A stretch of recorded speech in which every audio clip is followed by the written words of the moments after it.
Bien, pues con una puntualidad imposible de mejorar, son exactamente la hora que estaba programada, iniciamos esta sesión que, como bien ha dicho el presentador, está centrada en comunidades de aprendizaje, es decir, en actuaciones educativas de éxito. Entonces el guión, que vais a ver ahora enseguida, precisamente está centrada en actuaciones educativas de éxito, Successful Educational Actions. Entonces la propuesta fundamental es que se incluya como uno de los nodos de toda red educativa.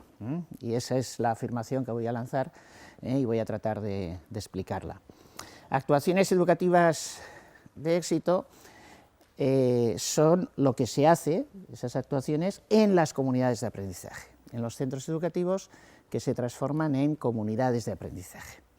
Comunidades de aprendizaje, en el caso español, como sabéis, es un proyecto que nació muy de abajo, o sea, con muy poco respaldo de las universidades españolas o de las administraciones españolas, en una época que gente como Manolo Gotor estuvieron desde abajo empujando, y en parte por su conexión con la comunidad científica internacional y con lo más avalado científicamente en el mundo, pues ahora ha conseguido que, en el caso español también, pues ya 14 de los 17 gobiernos estén impulsando esa transformación que antes o no tenían en cuenta o incluso a algunos no les gustaba, ¿no?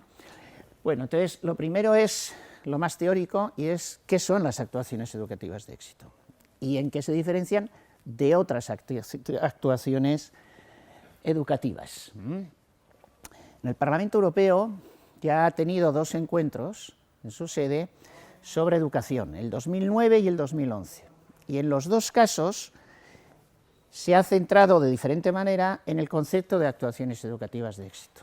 Y en un ejemplo que se pone bastante por Bruselas, la conferenciante más aplaudida, la presidenta en aquella época del Lobby Europeo de Mujeres, en el 2009 decía: si mi hijo tiene un problema de salud, derecho a la salud son 2 cosas. Primera, que tenga derecho de asistencia a un centro de salud. 2, que dentro de ese centro de salud yo tenga la garantía de que le van a aplicar, de todas las actuaciones que hay en el mundo sobre salud, la evaluación científica, científicas han dicho que da los mejores resultados. No me van a hacer una cosa que esté bien, o una cosa a probar, o una cosa a experimentar a ver cómo va, sino que me van a dar lo que ya garantía que da los mejores resultados. Y ella se quejaba, como se quejaba el Parlamento, de que en algunos Estados miembros de la Unión Europea la segunda dimensión del derecho a la educación no existe. Existe el derecho a ir a un centro educativo, pero no existe el derecho a encontrarte allí con la forma de organización del aula, la forma del tratamiento de la convivencia, la forma de tratamiento de educación en valores, que según las evidencias científicas internacionales da los mejores resultados. Entonces, las actuaciones educativas de éxito son eso. No son buenas prácticas, no son las best practices, no son las mejores prácticas, son las actuaciones educativas de éxito, las que en cualquier contexto que se aplican dan mejores resultados que cualquier otra, hasta que no se demuestre lo contrario. Y ahí viene Popper y la refutación, hasta que no aparezca otra que es mejor que esa, y entonces de la lista de actuaciones de éxito se borra la anterior y se pone la siguiente. Por supuesto, siempre ha habido unanimidad total en el Parlamento Europeo sobre este tema. El consenso en educación es muy fácil de conseguir si se hace así, que es la única forma de conseguirlo, es la actuación de éxito en consenso, y es sobre actuaciones de éxito, porque el Parlamento Europeo, las diferentes opciones políticas, no discuten sobre si hay que operar los ojos a mano o a láser. Tampoco discuten sobre si hay que organizar las aulas en agrupaciones flexibles o en grupos interactivos. En ambos casos dicen lo que digan las evaluaciones científicas, es decir, a láser y en grupos interactivos. Discuten de otras cosas, de qué actitud adoptar ante la deuda, etcétera, etcétera, pero no de ese tipo de cosas que no les corresponde y que asumen perfectamente las evidencias científicas al respecto. Este sería el concepto de actuaciones educativas de éxito. Son las que dan los mejores resultados en 3 ámbitos. Uno, en los aprendizajes instrumentales, sea matemáticas o sea música. 2, en la educación en valores. 3, en las emociones y en algo mucho más importante que las emociones, que son los sentimientos. En esos 3 ámbitos. Por lo tanto, no son actuaciones educativas de éxito para las matemáticas y otras para los valores y otras para las emociones, no. Para que una actuación educativa sea conceptuada como de éxito, tiene que dar los mejores resultados en los 3 ámbitos a la vez, como vamos a ver. Ahora, ¿quién dice eso? ¿Quién dice cuáles son? Porque claro, en España cualquiera dice, ¿no? La comunidad científica internacional. Yo os voy a presentar como ejemplo algunas actuaciones educativas de éxito, y entonces, por ejemplo, una va a ser de organización del aula. Entonces, si alguien de aquí conoce un aula que funcione mejor y dé mejores resultados que la que voy a explicar, que es la que ahora está en la lista, lo dice, solo por su emisión verbal se deviene una obligación no solo profesional, sino contractual mía, de que tengo que pedirle información, enviarla a evaluar, y si tiene visos de realidad, se envía un equipo internacional de investigación a ese aula, y si da mejores resultados, pues se tacha la anterior y se pone la nueva. Ya sé que esto extraña en educación en algunos países, pero comprenderéis que en otros ámbitos, en nuestros propios países, ya se ha avanzado. Si alguien viene y dice, no, es que yo tengo una vacuna perfecta contra el SIDA, pues entonces se coge la información, se ve, y si tiene visos, tal, y si no tiene visos, vale. Por lo tanto, no hay nada más abierto, más transparente en el mundo actual, más democrático, más igualitario que la comunidad científica internacional. Participamos todos y todas. Eso sí, participamos con argumentos, porque si alguien dice, no, yo sé una que es maravillosa, y resulta que fracasan todos y hay peleas y tal, bueno, pues para ti será maravillosa, pero para la comunidad científica internacional, digamos, no lo es. Bueno, ese es básicamente, digamos, el concepto. Desde el año 2009, los 3 organismos europeos y las organizaciones internacionales, etcétera, etcétera, pero los 3 organismos europeos, Parlamento Europeo, Consejo de Europa y Comisión Europea, no paran de emitir comunicados y resoluciones a los Estados miembros pidiendo a los Estados, a sus profesionales, a sus ciudadanos y ciudadanas que acerquen ya las actuaciones educativas de éxito a todos los niños o niñas, que estén presentes en todos los centros educativos las actuaciones educativas de éxito. Y por eso, por ejemplo, para el tema que más preocupa en Europa ahora, educativo, que es el absentismo, bueno, el absentismo exactamente no, tenemos una parte, es el abandono escolar temprano, que como sabéis son los chicos de 18 a 24 años y chicas que cumplen 2 condiciones. Una, no han terminado la secundaria, se refiere a la high school, a la secundaria completa. La ESO es un invento español, digamos que no sirve más allá de los Pirineos, ¿no? La secundaria, y que no continúan estudiando. Y sabéis que España, desgraciadamente, es el país de Europa que tiene más abandono escolar temprano.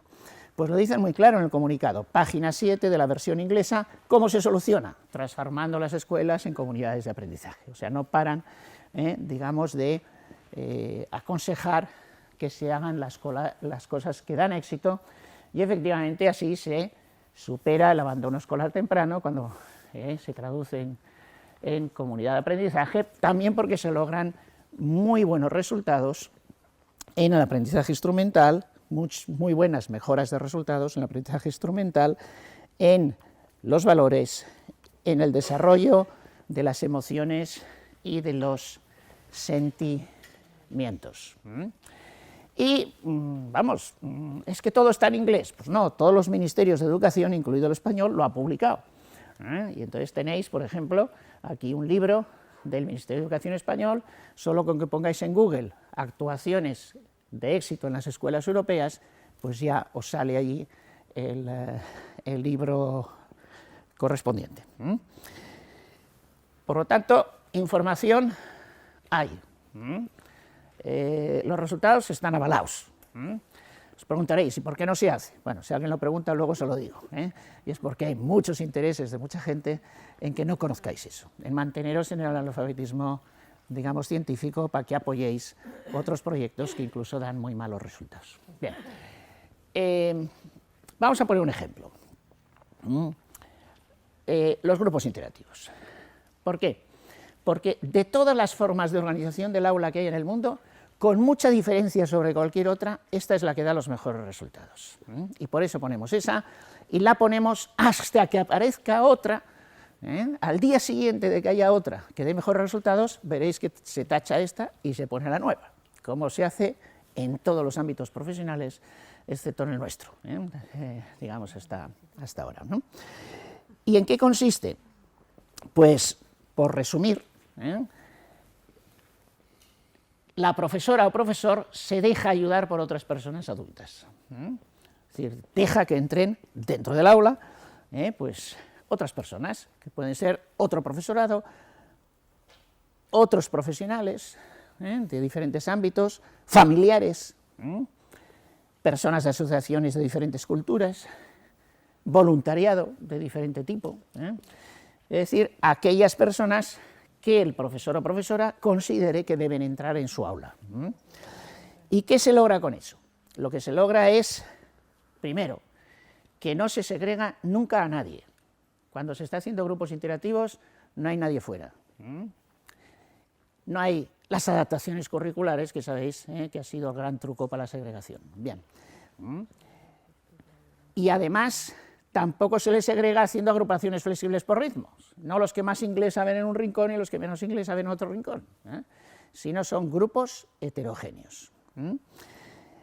En cada grupo heterogéneo de la clase, el profesor o profesora que se ha convertido en gestor o gestora de formación del aula ha puesto a una persona adulta.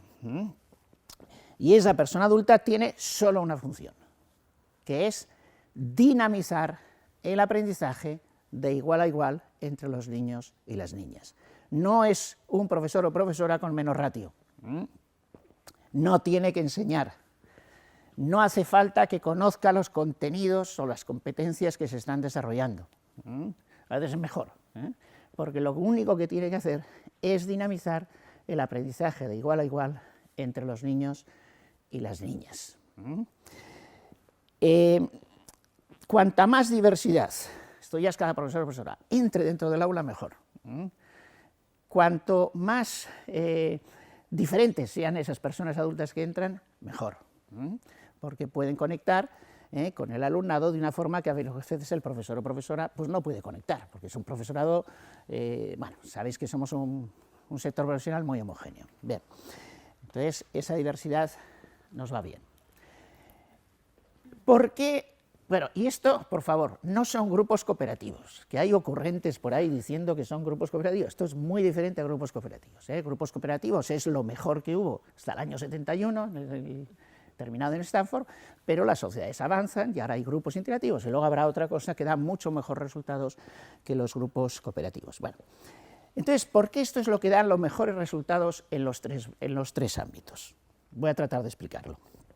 Primero, ¿por qué da mejores resultados que cualquier otra fórmula en física, en filosofía, en educación física, lo que sea?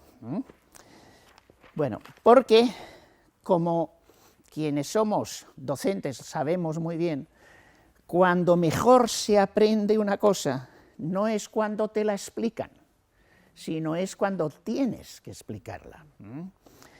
Y, lógicamente, en grupos interactivos, con grupos heterogéneos, los chicos y chicas están constantemente explicándose unas a otras, unos a otros. Y entonces no solo están aprendiendo más historia, sino que están aprendiendo a aprender. Se está desarrollando lo que se denomina inteligencia académica, ese subconjunto de la inteligencia cultural que hace referente a lo cognitivo desarrollado en ámbitos escolares. La inteligencia académica, el aprender a aprender. Por ejemplo, yo saqué bastantes buenas notas hasta que tuve 10 años, pero era de los de última fila. Siempre me ponía al final con mi amigo Goyo Asúa, porque teníamos unos pupitres muy bonitos de madera de 2, y acabábamos rápido la tarea y nos poníamos a jugar a una cosa muy antigua, quizás solo gente como Manolo y yo de esa edad lo recordamos, que se llama barquitos. Bien. Entonces, el profesor tuvo un problema, y es que le vino un niño con una necesidad educativa especial. ¿Y sabéis el problema que tenía? Que no tenía nadie para llevarle fuera, y se tuvo que arreglar con lo que había allí, con el mejor recurso que hay para la educación, que son los propios alumnos y alumnas, y ese no lo puede recortar nadie. Y entonces dijo una frase que se decía mucho en aquella época: voy a matar 2 pájaros de un tiro. Flecha, aquel que habla tanto, aquí en primera fila, con él. Y en el pupitre allí estuve 3 años. ¿Cuál fue la diferencia? Que ahora, cuando yo acababa la tarea, en lugar de jugar a una cosa muy fácil, que es barquitos, y que como es muy fácil, no desarrolla la inteligencia, tenía que esforzarme mucho para explicársela a alguien que tenía muchísimas dificultades. Y cuantas más dificultades tenía él, más me tenía que esforzar yo. Y sin esfuerzo no hay aprendizaje. El esfuerzo es una de las características imprescindibles del aprendizaje y sobre todo del desarrollo de la inteligencia académica. ¿Cuál fue el resultado? El resultado fue doble. 1, ese niño acabó una carrera universitaria. No hubiera acabado una carrera universitaria si lo hubieran sacado fuera. 2, yo he acabado haciendo conferencias en Harvard y a las mejores universidades del mundo. Yo nunca hubiera hecho conferencias en Harvard si no hubiera tenido la suerte de tener ese niño al lado. Por lo tanto, una de las ocurrencias que recorre ahora España es que no tenemos alumnado brillante, que es verdad que no lo tenemos, pero se dice que es porque le mezclamos con el retrasado. Es al revés. Si no les damos la oportunidad a ese alumnado que puede ser brillante de tener niños como el que yo tuve al lado, es imposible, nunca serán brillantes. Por eso, y lo podéis, yo tengo la obligación contractual también de todo lo que digo que se pueda comprobar inmediatamente por quien lo está oyendo. Si entráis en internet y entráis en Harvard, veréis que en cada una de sus escuelas, escuelas porque esto de facultad, colegio, instituto es una cosa antigua, todos son escuelas, ahí no hay facultades, hay escuelas, de educación, de business, veréis que tienen una oficina que tiene un objetivo, y es lograr que en todas las aulas haya la mayor heterogeneidad posible, porque si no nadie es brillante. Tanto es así que antes, cuando querían matricular a un pandillero que le habían echado del instituto, pues frecuentemente decía: sin mi pandilla no voy a ningún sitio. Por eso crearon el programa POSI, que también lo podéis recuperar por Google, POSS, por el cual, cuando un pandillero les dice: sin mi pandilla no voy a ningún sitio, en Harvard matriculan a toda la pandilla. ¿Por qué? Porque si no, nadie saldrá brillante. El antiguo presidente de Harvard dice y escribió que todos los grupos humanos del futuro van a ser diversos, cada vez más heterogéneos. En toda empresa va a haber trabajadores y trabajadoras de diferentes culturas, diferentes opciones sexuales, diferentes orígenes sociales, diferentes tipos de familia. Solo podemos educar a las personas capaces de vivir bien y de trabajar bien en esos grupos humanos del futuro si desde el kindergarten, desde el parvulario, tienen en el aula la misma heterogeneidad que van a tener en las empresas del futuro. Y él decía: además, aquí no queremos educar a las personas que son capaces de trabajar bien y vivir bien, sino que lideren todas esas cosas. Todavía necesitamos más heterogeneidad y más diversidad.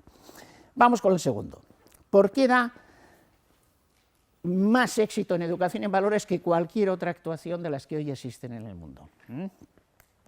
Porque voy a decir una evidencia, bueno, una obviedad. Es quizá lo que más me critican en internet, y además tienen razón, es una obviedad, que la sabemos todos y todas. En valores, los niños y niñas no aprenden lo que decimos, aprenden lo que hacemos. Por lo tanto, una escuela que educa en valores no es una escuela que dice valores, es una escuela que reorganiza toda su actividad y por lo tanto actúa de acuerdo con aquellos valores en que quiere educar. Por lo tanto, en grupos interactivos, en todo momento, en todas las clases, en todas las aulas, en todo momento, bueno, luego hay actuaciones de éxito en el patio, etcétera, Los chicos y chicas se están ayudando. Son diferentes, pero se están ayudando. Se están ayudando en cada una de las estrategias.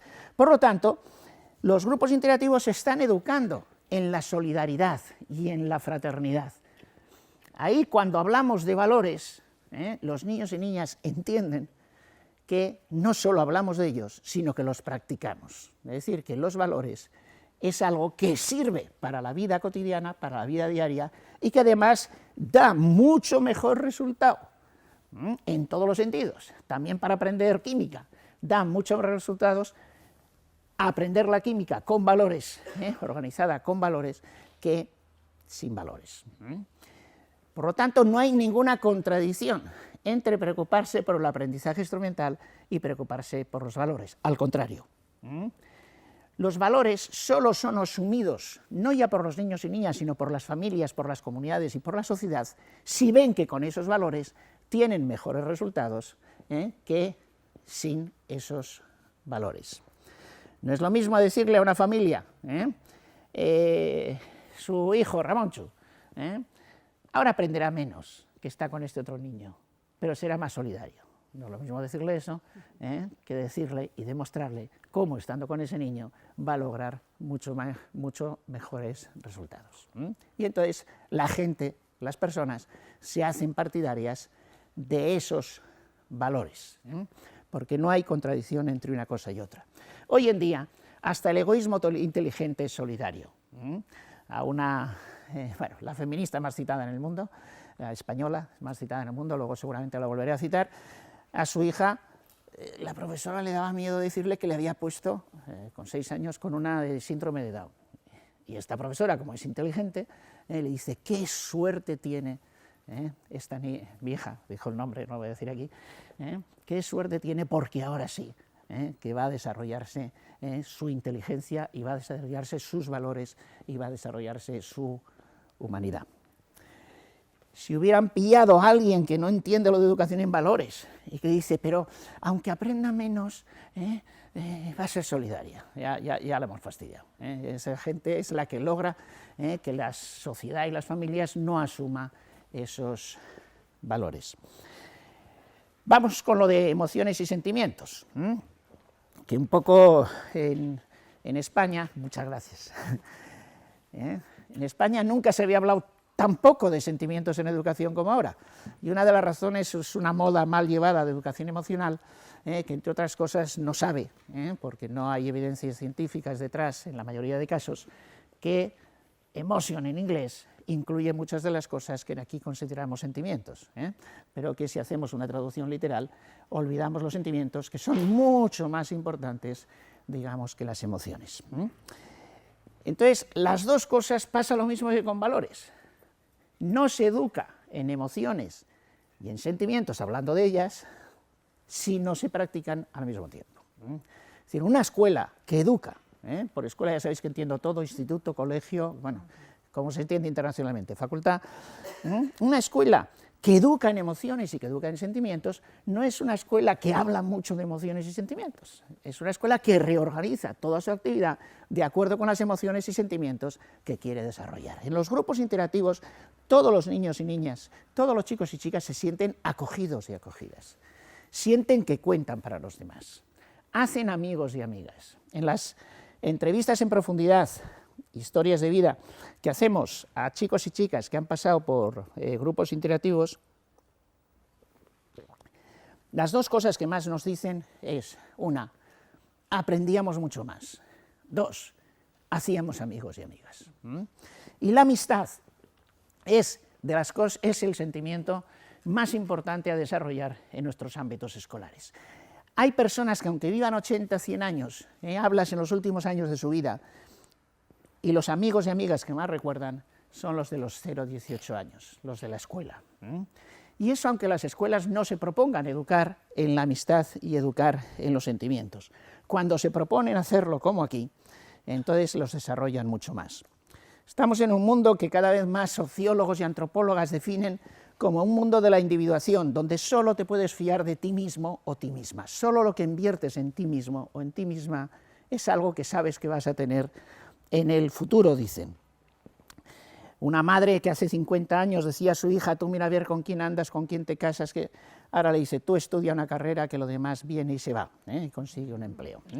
Entonces, en ese mundo que dicen que no te puedes fiar de nadie, que a veces incluso te está engañando quien crees que más te quiere, tener solo un amigo o una amiga, o dos, o tres, o cuatro, de los que te puedas fiar totalmente, desde los 0 a 18 años, cambia completamente tu vida personal y tu vida profesional. Por lo tanto, el educar en la amistad es lo básico dentro de la educación emocional y la educación en los sentimientos. Y en general hay que educar no solo en emociones, sino en sentimientos, que las dos cosas son importantes, pero si hay que escoger una, son más importantes los sentimientos, y así se educa en los sentimientos. Hablando de ellos, por favor, que nadie haga ahora, que alguno ya me lo ha dicho, ahora talleres para educar en los sentimientos, o talleres para educar en la amistad, sino que reorganice todo su centro para que todo lo que se haga en el centro esté educando en la amistad. Bueno, este es un caso de actuación educativa de éxito.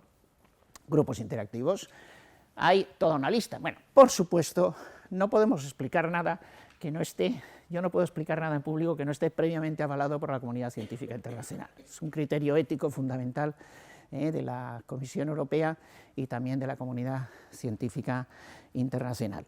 Entonces, todo esto está publicado, lo podéis comprobar concretamente. Os aconsejo este artículo, que ya os lo han colocado en la red, digamos, porque a veces la gente dice, voy a leer algo de Ramón Flecha, y entra en internet y lee cualquier cosa.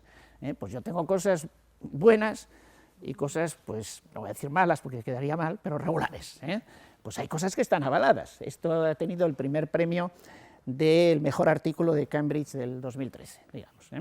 Y entonces, pues es precisamente sobre el tema que estoy hablando. Pero bueno, la primera comunidad de aprendizaje es la única escuela que se ha destacado en la Harvard Educational Review como escuela de éxito, la única escuela española de toda la historia. Por ejemplo, bueno, pues todo esto está debidamente avalado y, como ya os ha dicho el presentador, actuamos en otros ámbitos y por lo tanto hay actuaciones de éxito también en la organización empresarial, como este artículo de Primer Cuartil, o también este es el tipo de bibliografía que os aconsejo. O en el caso de los conflictos y prevención de conflictos, pues en la revista de Primer Cuartil de Criminología está en todos estos sitios publicado o lo que os he dicho o lo que os voy a decir, en este caso lo que os voy a decir, digamos, a partir de ahora. Porque un cambio fundamental, y es el que os propongo, ya veréis, pues ahora voy a incluir lo del nodo, digamos, o sea, las actuaciones educativas de éxito como nodo en el trabajo en redes, digamos, educativas. Un cambio fundamental es, os lo voy a explicar de otra manera. ¿Llevaríais a vuestros hijos e hijas a un médico o médica que supierais que la información de la salud lo saca de la prensa o de un documental de televisión? No.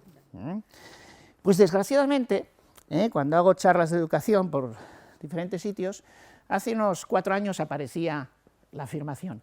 Sí, Ramón, en Corea saben más matemáticas, pero se suicidan. La primera vez que apareció, yo ya digo, habrá habido un documental de televisión, casi seguro, porque luego me salía en otros sitios. Es mentira, pero bueno, circula. O hace un año todo el mundo me decía, la educación en Finlandia, me decía lo contrario, a por qué la educación en Finlandia tiene buenos resultados. Ya pensé, ya ha debido haber un documental, me enteré sí, que había habido uno, creo que se llama Salvados o algo así, y lo tuve que ver, y claro, dice lo contrario a lo porque la educación en Finlandia tiene los mejores resultados. No hay ningún profesional, ninguna profesional del mundo de ningún campo que tenga que utilizar como fuente de información de su profesión los medios de comunicación. Porque los medios de comunicación, me refiero a la prensa generalista, no a la prensa educativa, los medios de comunicación tienen una función imprescindible en la democracia, que no es la transmisión del conocimiento profesional. Los medios de comunicación que la transmiten son otros, la formación profesional científica, que son la que os digo. Si la gente mirara a la revista de Harvard, en lugar de al suplemento de educación del periódico Los Lunes, pues los resultados en educación mejorarían un montón, o a la de Cambridge, etcétera, etcétera. Y es lo que vais a hacer a partir de ahora con toda seguridad. ¿Por qué? Porque estamos viviendo una revolución del conocimiento en estos días, en estas semanas, casi cada semana hay una cosa nueva, más profunda de la humanidad. Lo de la imprenta es una simple anécdota en la historia de la revolución del conocimiento con lo que estamos haciendo en estos momentos. Esa revolución del conocimiento se llama de diferentes maneras, pero uno de los agentes principales es este: Public Library of Science. Este movimiento, que solo que pongáis PLOS, no hace falta ni poner Public Library of Science, ¿no?, en Google, lo tenéis, tiene un objetivo, y es lograr que todo descubrimiento científico, al cabo de 10 días de haberse producido, esté en abierto y gratuito para toda la población mundial. Diréis, ¿son 4 idealistas que lo han hecho? Sí, son 4 idealistas, pero ahora, en estos momentos, ya desde el 1 de enero del 2014, la Unión Europea se ha unido a este movimiento, y ya nos exige a los investigadores y investigadoras, no nos exige 10 días, pero desde entonces, solo que utilicemos €1 de la Unión Europea para nuestras investigaciones, tenemos que publicar rápido, todavía no nos piden 10 días, pero rápido, y en todo caso en abierto y gratuito. No se puede publicar en nada, digamos, que se vuelva a cobrar, ¿no? Y por lo tanto ahí están Harvard, está Cambridge, está la Unión Europea, en fin, están todos los organismos más importantes, ¿no? Claro, eso es una revolución tremenda del conocimiento y de la propia sociedad. Pasa que, como todas las revoluciones, cuando las hacemos no nos damos cuenta, lo estamos haciendo sin darnos cuenta, Pero eso trae unos cambios extraordinarios. Por ejemplo, las 2 veces que la Federación Europea de AMPAs me ha pedido una conferencia ha sido sobre cómo identificar bien las actuaciones educativas de éxito dentro de estas redes. Porque las familias quieren encontrarse dentro de las escuelas donde llevan a sus hijos e hijas las mejores actuaciones. Y las mejores actuaciones no sobre lo que dice fulanito o menganito, sino las mejores actuaciones según lo que dicen las evidencias científicas internacionales. Y lo mismo nos pasa en otros ámbitos. Hay gente que dice, nadie cuestiona a los médicos. No es verdad. Nosotros trabajamos mucho, luego lo sacaré, en alfabetización de la salud con médicos y médicas, y yo en una charla que di en el Palacio de Euskalduna de Bilbao, pues luego me viene una médica y me dice, oye, no tienes ni idea. Digo, ¿por qué?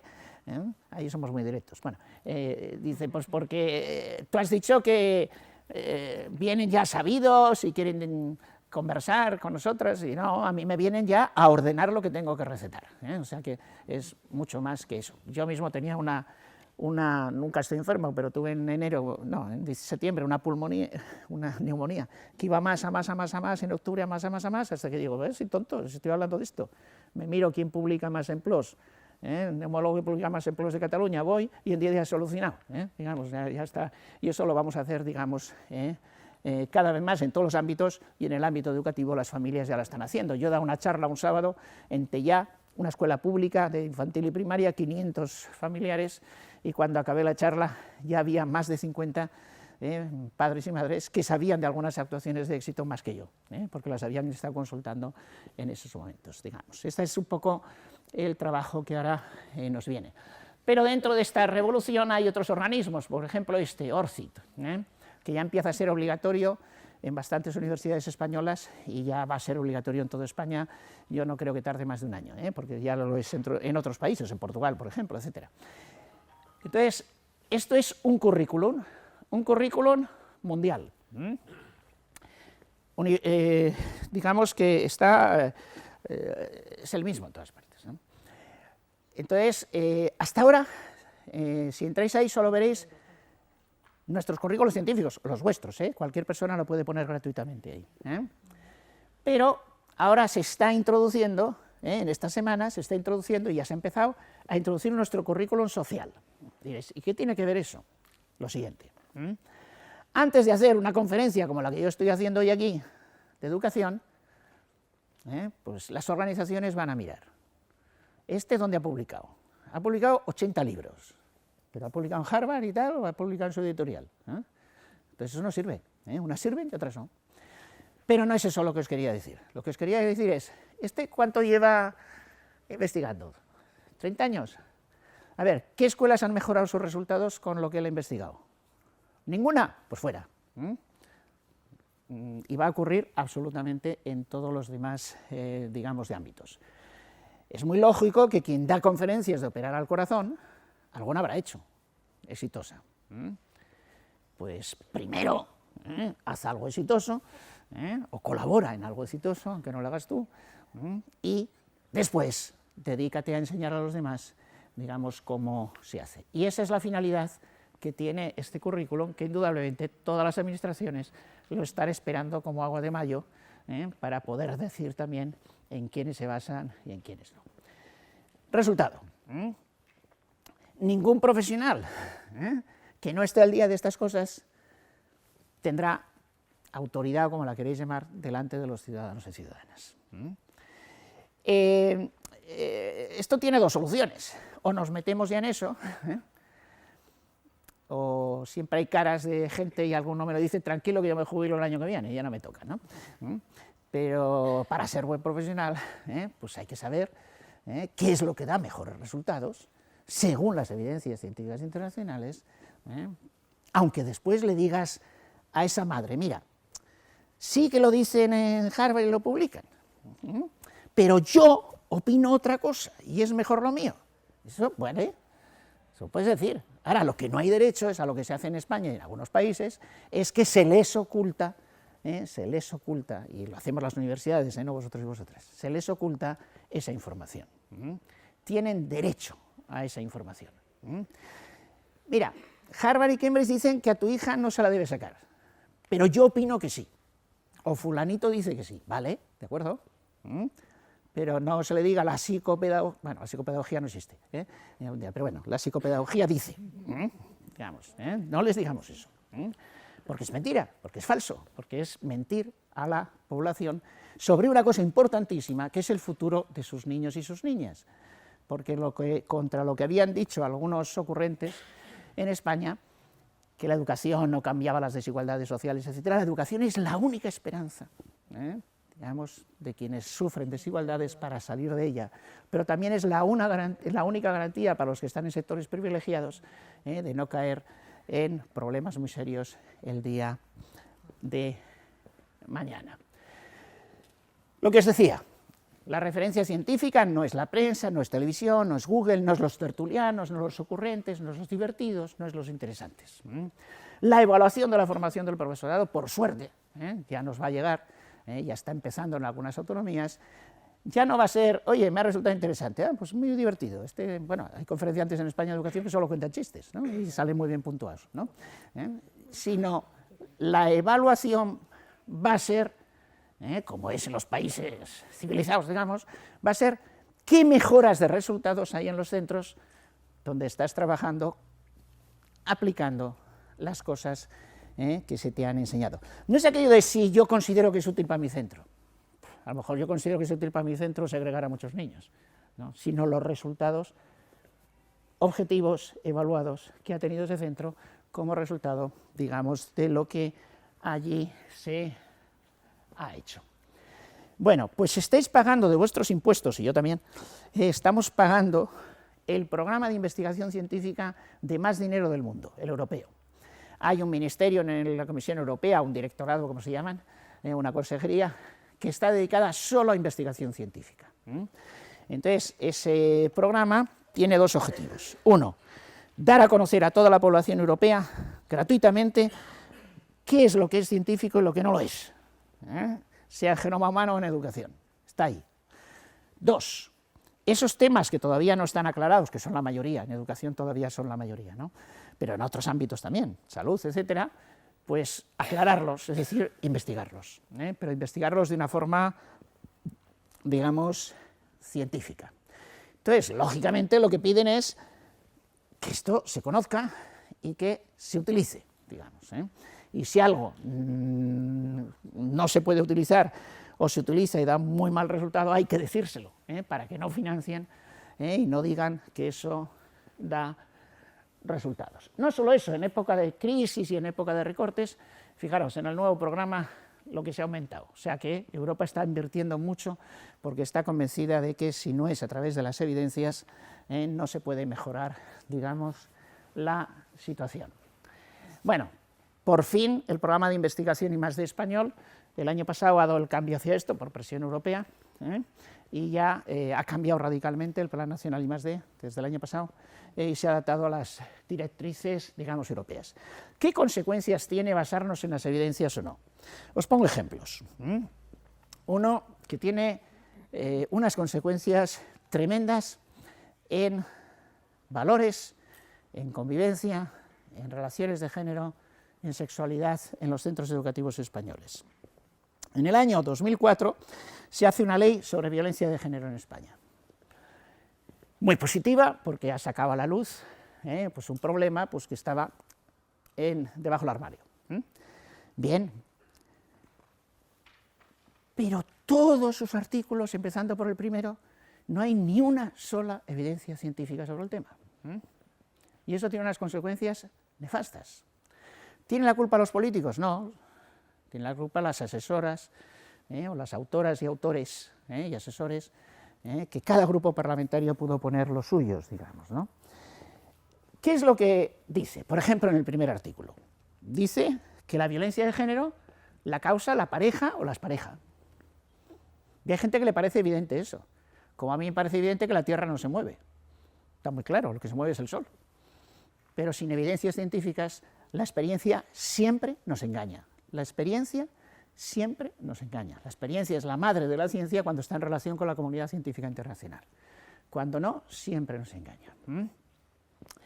Claro, si alguien, si alguno de los asesores o asesoras hubiera dedicado un cuarto de hora a mirar por internet, o estuviera en una red educativa que tiene como uno de los nodos la comunidad científica internacional, la revista primera del mundo del ranking, primer cuartil, Violence Against Women, cuarto de hora, media hora. Podéis hacerlo, veréis. Hubiera visto que eso es falso, que no es verdad que la violencia de género la provoque la pareja o las parejas. Hubiera visto artículos, por ejemplo, sobre la date violence, la violencia de los ligues, la violencia de las relaciones esporádicas. Hubiera visto que la violencia de género no tiene nada que ver con la duración de una relación. Hay relaciones que duran toda la vida y son violentas. Hay relaciones que duran toda la vida y no son violentas. Hay relaciones que duran una hora y son violentas. Hay relaciones que duran una hora y no son violentas. Por lo tanto, no tiene que ver nada con la duración de la relación.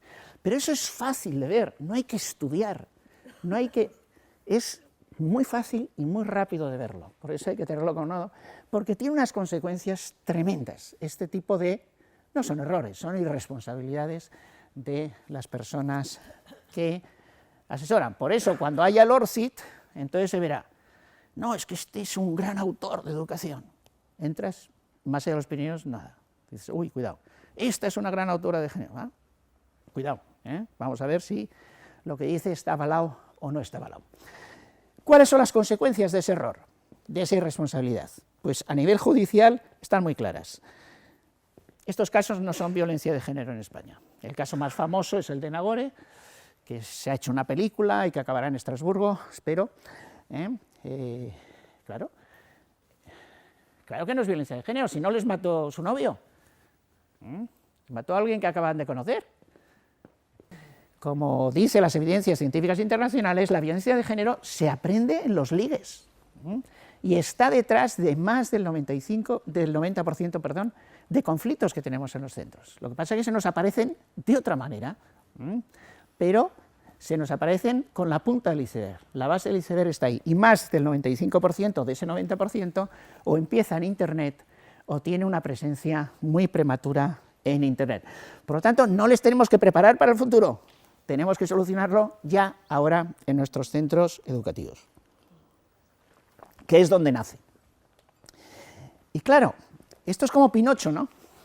Una vez que has cometido una irresponsabilidad, ¿cómo la tapas? Cometiendo otra. Claro, si esto es verdad, que la violencia de género la crea la pareja o las parejas, y la tengo que preparar a esta niña de 14 años, para cuando tenga pareja y es pareja, no. La mejor solución para que no haya violencia de género es que no tenga pareja, y ya está. Si alguien no tiene pareja, según esto, ya nunca va a tener violencia de género. Vamos a intentar que no tenga pareja. Pues vamos a intentar que no se enamore. Ah, ya he descubierto la causa de la violencia de género, el amor romántico. Claro, ven cuentos de amor romántico, se enamoran, se hacen una pareja enamorada y entonces, claro, les pegan. Por favor. O sea, todas las evidencias científicas internacionales dicen lo contrario, que el amor ideal es lo que previene la violencia de género y atacar el amor romántico es lo que genera más violencia de género. ¿Me explico o no? No, si tengo razón. En todo caso, si me creéis algo, es que lo estoy explicando fatal, porque lo que estoy diciendo es que el ámbito profesional y científico no es de creencias, sino es de comprobar. Las creencias hay que dejarlas para otros ámbitos. Entonces os pido que consultéis este tipo de cosas, que incluyáis ese nodo dentro de vuestras redes, para ver si yo me equivoco o no. Porque lo que estoy diciendo lo digo con toda claridad. Quienes están atacando el amor romántico en las escuelas españolas están generando muchísima violencia de género, muchísimos conflictos y muchísima destrucción emocional. Ahora, si vemos en las evidencias científicas internacionales que lo que estoy diciendo es falso, pues me lo decís para que yo también lo ataque, ¿no? La causa de la violencia de género, bueno, no la voy a desarrollar a fondo, pero es los violentos y las violentas, que son violentos en relaciones estables y en relaciones esporádicas. Y nacen los ligues, nacen las relaciones esporádicas. Y no nos damos cuenta. Bueno, creo que tengo que explicar algo que no pensaba explicar, pero me gusta dialogar con las caras también. Voy a poner algunos ejemplos concretos, de los que tenemos permiso para exponer, de todos los agentes, claro. Niña de 12 años, sexto de primaria, va bien, nunca ha tenido problemas de disciplina y va bien en notas. Un día dice, no quiero volver a la escuela. ¿Qué es lo que le pasa? ¿Quién sabe lo que le pasa? ¿Quién lo sabe? ¿Lo saben los profesores y profesoras? Nunca. ¿Lo saben los padres y madres? Nunca, menos vosotros y vosotras, que sí lo sabéis de vuestros hijos e hijas. ¿Lo saben los mediadores? ¿Mediadoras? Nunca. ¿Quién no lo sabe? Los amigos y amigas. Entonces, ¿por qué basamos modelos de convivencia en quienes no sabemos, en vez de en quienes saben, que son los niños? Efectivamente, a través de su hermana, un año mayor que ella, pues llegamos, porque siempre hablamos en comunidades de aprendizaje de participación de familiares, nunca de padres y madres, porque familiares hay muchos, hay la hermana, el abuelo, el nuevo compañero de mamá, el nuevo compañero de papá, hay mucha gente, y tenemos que ir a todos y todas que interactúan con los niños y niñas. Y ahora lo digo, las hermanas son mucho más importantes para la educación en valores y la convivencia, lo siento, que los padres y madres. Influyen mucho más. Entonces, a través de su hermana, descubrimos que el año anterior, cuando estaba en quinto de primaria, ya había pasado por 13 niños de esa escuela, incluyendo masturbación a 7 de ellos. Ahora mejor si son 7 o 9, bueno, ya lo comprobaré. Como tiene 3 amigas, pues eso queda en la base del iceberg y no nos enteramos. Pero al año siguiente, sexto de primaria, una de sus 3 amigas se enrolla con el primero que se había enrollado con ella, que además lo había puesto en internet, me tiró a la fulanita y así salieron 7 más, eso sí que son 7, diciendo, ahora me toca a mí. Y a partir de ese día, esas 3 amigas ya no quieren ir con ella, y dicen que es una puta, etc. Entonces es cuando cae. ¿Cómo nos enteramos normalmente? Nos enteramos porque alguien la llama puta en el patio, se pelean, y decimos, se han insultado y se han peleado. Por favor, por lo menos sepamos lo que hay detrás, ya que no podemos saber los detalles. En este caso vamos a su tutora, que había sido hasta el año anterior responsable de coeducación de ese centro, y lógicamente pues no se había enterado de nada, porque tenía esa visión del rosa al azul y de todas esas cosas, y entonces, claro, se ponen unos anteojos que impiden ver, digamos, la realidad, ¿no? Vamos al director del centro, al director de la escuela, en parte de los casos que tenemos permiso de exponemos mucho por esta circunstancia, que además de director era el padre de la propia niña y tampoco se había enterado de nada, lógicamente, como siempre. No, pero esto os puedo explicar uno, otro, tenemos mucha investigación, un programa de la educación europea, digamos así, y siempre se nos aparece el problema de que se han insultado, de que se han peleado, de que no sé qué, y claro, si encima no sabemos lo que ocurre, podemos hacer barbaridades si no nos basamos en evidencias científicas. Por ejemplo, podemos hacer actividades que a veces se llaman de educación intercultural emocional, como el banco sueco, para obligarles a tocarse, con eso típico de los que no saben de neurociencia pero hablan de neurociencia, y le podemos obligar a esa niña a tocarse con los que la han acosado. ¿Nosotros qué sabemos? Entonces, claro, basarse en ocurrencias o basarse en evidencias, incluir la información sobre los temas que estamos tratando, qué es lo que se ha investigado, que es una cosa muy fácil de hacer en estos momentos, que es una cosa gratis de hacerlo, que es más barato y es más fácil que la mayoría de cosas que se han propuesto al respecto, pues cambia completamente nuestra actuación. Bueno, voy a dejar este tipo de temas, porque esto sí el que crea, esto sí. Bueno, las comunicaciones por chat de las niñas de 8 años en España cambiaron radicalmente en 2 meses. Y fue cuando se hizo esta aportación. Antes muerta que sencilla, ¿os acordáis? Que no se le puede acusar de falta de sinceridad, dice desde el título lo que pretende, ni falta de eficacia. Y sin embargo, en España nos extraña a nivel internacional, ¿no? Extraña a las feministas internacionales, etcétera, que estemos criticando los cuentos de príncipes y princesas y no estemos criticando estas cosas. Y como es la hora, encantado de estar. La otra vez no vine, no por nada, sino porque lo tenía previamente ocupado, que quede claro, o sea que he venido encantado.